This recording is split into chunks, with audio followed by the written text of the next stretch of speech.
മസ്കത്തിലെ Christmas ശുശ്രൂഷകൾക്ക് ശേഷം നാട്ടിലേക്ക് മടങ്ങവെയാണ് തിരുവനന്തപുരം വിമാനത്താവളത്തിൽ വെച്ച് ദേഹാസ്വാസ്ഥ്യം അനുഭവപ്പെട്ടതിനെ തുടർന്ന് ശനിയാഴ്ച ആശുപത്രിയിൽ പ്രവേശിപ്പിച്ചത്. ഇന്നലെ വൈകിട്ട് നില ഗുരുതരമായിരുന്നു. 5 മണിയോടെയായിരുന്നു അന്ത്യം. 5:50 മാർത്തോമാ സഭാ മേലധ്യക്ഷൻ ഡോക്ടർ ജോസഫ് മാർത്തോമാ മെത്രാപ്പോലിത്ത ആശുപത്രിയിലെത്തിയതിനു ശേഷമായിരുന്നു മരണം സ്ഥിരീകരിച്ചത്. പിന്നീട് 7:30യോടെ പാറ്റൂർ മാർത്തോമാ പള്ളിയിൽ 1 മണിക്കൂർ പൊതുദർശനത്തിന് വെച്ചു. Deputy speaker Palode Ravi, Mathew T Thomas, KPCC president VM. Sudheeran, മന്ത്രി വി.എസ്. ശിവകുമാർ തുടങ്ങിയവർ ആശുപത്രിയിലും പള്ളിയിലും എത്തിയിരുന്നു. പിന്നീട് തിരുവല്ലയിലെ തിട്ടമൽ പള്ളിയിലേക്ക് പൊതുദർശനത്തിനായി മൃതദേഹം കൊണ്ടുപോയി. സംസ്കാര ശുശ്രൂഷകൾ തീരുമാനിക്കുന്നതുമായി ബന്ധപ്പെട്ട് നാളെ 2 മണിക്ക് അടിയന്തര സഭാ കൗൺസിൽ ചേരും. 1966-ൽ വൈദികനായ തെയോഫിലോസ് 1980-ൽ ബിഷപ്പും 2004-ൽ സഫ്രഗൻ മെത്രോപൊലിത്തയുമായി. അഖില ലോക സഭാ കൗൺസിൽ എക്സിക്യൂട്ടീവ് കമ്മിറ്റി അംഗമായിരുന്നു.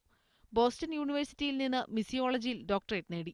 Adoor, Mavelikkara, Kottayam, Ranni, Kunnamkulam, Madras, North America, UK ഭദ്രാസനങ്ങളുടെ അധിപനായും സേവനമനുഷ്ഠിച്ചു. World mission of India, Bangalore ecumenical mission centre, national missionary society, Bible society Kerala ഘടകം പ്രസിഡന്റ് എന്നീ നിലകളിലും പ്രവർത്തിച്ചിട്ടുണ്ട്.